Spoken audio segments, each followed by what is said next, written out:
فرمائے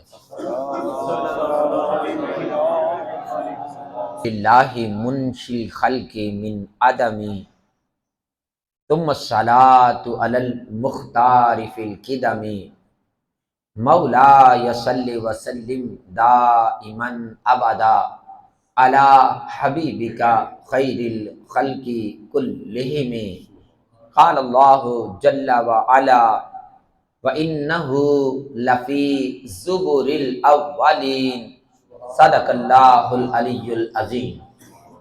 الصلاۃ والسلام علیک یا من جاء بالاحکام والحدود والصلاۃ والسلام علیک یا سر کل موجود۔ اللہ تعالیٰ کی حمد و ثنا، عرب کے راج دولارے فاتح بدر حنین کے حضور نذرانہ عقیدت پیش کرنے کے بعد قرآن مجید برہان رشید سے جن الفاظ مقدسہ کو تلاوت کرنے کا شرف حاصل کیا، اس سے قبل کہ میں اس کے مندرجات پر گفتگو کروں، میں یہ ضروری خیال کرتا ہوں کہ ہر مومن مسلمان کا یہ ایمان ہونا چاہیے کہ الحمد سے لے کر والناس تک پورا قرآن نبیوں کے سلطان کی نعت بیان کر رہا ہے۔ جب ہم آقا دو جہاں صلی اللہ علیہ وآلہ وسلم کے سراپے اقدس کی اگر بات کرتے ہیں تو حضور کے چشمان مقدسہ کو رب یوں ارشاد فرماتا ہے ما زاغ البصر وما طغی۔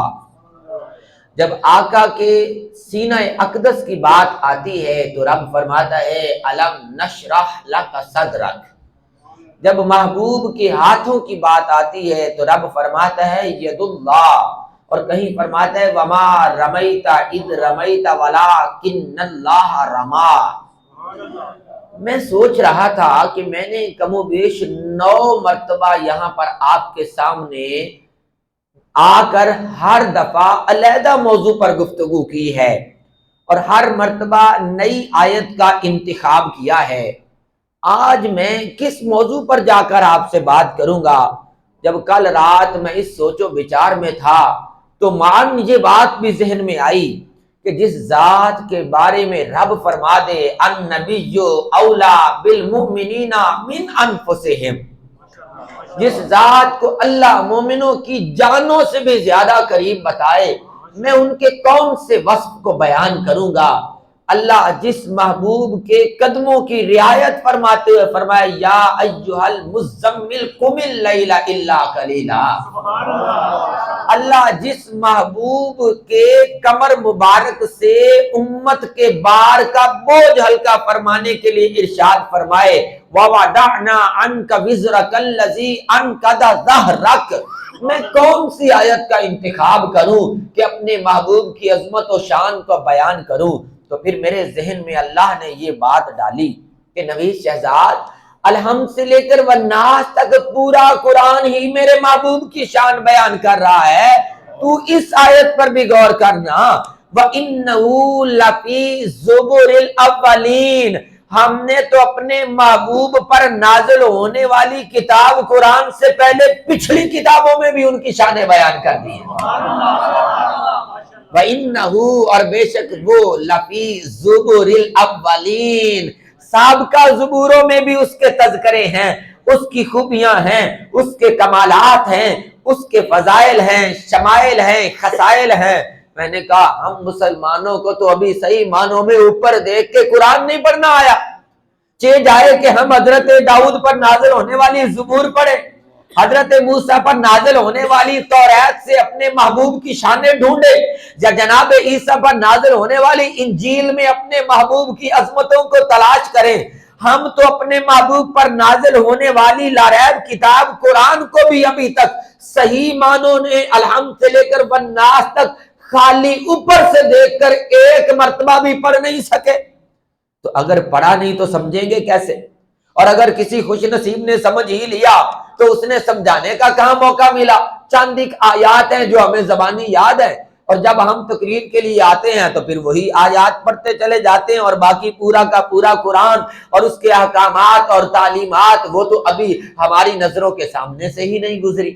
تو اس لیے میں نے یہ سمجھا کہ آج میں اپنے محبوب کی شان ان کتابوں سے بیان کروں گا کہ انہو لفی زبر الاولین، جو سابقہ آسمانی کتابیں ہوں یا غیر آسمانی کتابیں، بات کو سمجھنے کی کوشش کریں نا۔ آسمانی کتابوں سے مراد وہ کتابیں جو انبیاء پر نازل ہوئی، جو اس وقت کے امتیوں جو مسلمان مومن لوگ تھے ان کی طرف آئیں۔ وہ آسمانی کتابیں، وہ ریلیجن، وہ مذاہب جو اللہ تعالیٰ نے اپنے پیغمبروں کو کتابیں اور صحف عطا کی، ان میں بھی تذکرے، خواہ وہ زمانہ جناب موسیٰ کا ہو یا زمانہ حضرت عیسیٰ کا ہو یا سلیمان علیہ السلام کا ہو یا یوسف علیہ السلام کا ہو، ہر زمانے میں تذکرہ تیرے اور میرے نبی کا ہی ہے۔ یہاں تک کہ آسمانی کتابیں تو ایک طرف رہ گئی، غیر آسمانی کتابیں یعنی غیر مسلموں کی وہ کتابیں جنہیں وہ اپنی مذہبی تسلیم کرتے ہیں، ان میں بھی تیرے اور میرے نبی کی عظمت کا تذکرہ موجود ہے۔ تو اب پھر مجھے کہنے دیجئے، حضرت داؤد کی زبور ہو، جناب موسیٰ کی توریت ہو، حضرت عیسیٰ پر نازل ہونے والی انجیل ہو، یا غیر آسمانی غیر مسلموں کی کتابوں میں زرتشت کی اوستا ہو، جس کا ترجمہ بھی کراچی سے چھپ چکا ہے، زرتشت کی اوستا ہو، یا ہندوؤں کے پران ہو، یا پھر رگ وید ہو، یا بدھ کے اقوال ہو، یا حالیہ زمانے میں ایک کتاب جو بہت مشہور ہوئی ہے، جو انڈیا کی الہ آباد یونیورسٹی کے ایک پروفیسر ڈاکٹر پنڈت وید پرکاش اپادھیائے نے لکھی، جس کا نام ہے کالکی اوتار۔ یہ ہندوؤں کی وہ کتاب ہے جس میں ہندوؤں کا یہ عقیدہ ہے کہ آخر زمانہ میں ایک ہادی، ایک رہبر، ایک رہنما ایسا آئے گا جو زمانے والوں کو کفر و شرک کے اندھیرے سے نکالے گا اور نور وحدت کا جام اور میں پلائے گا۔ تو ڈاکٹر پنڈت وید پرکاش اپادھیائے نے تحقیق کے بعد جو نتیجہ لکھا، تعصب کی اینک اتار کر حقیقت کی اینک لگا کر، ایک ریسرچر کا حق یہی بنتا ہے وہ کسی مذہب سے تعلق رکھتا ہو، جو حقیقت اسے ملے وہ اس حقیقت کو بیان کرے۔ تو ڈاکٹر پنڈت وید پرکاش نے لکھا، اے ہندوؤں، تمہارا جو عقیدہ ہے کہ آخری زمانے میں ایک ہادی آئے گا جو پوری کائنات کے لیے رحمت بن جائے گا، تو میں اس نتیجے پر پہنچا ہوں کہ وہ ہادی جس نے اخیر زمانہ میں آنا تھا، وہ 1400 صدیاں پہلے مکہ مکرمہ میں بی بی آمنہ کی گود میں جلوہ ہو چکا ہے۔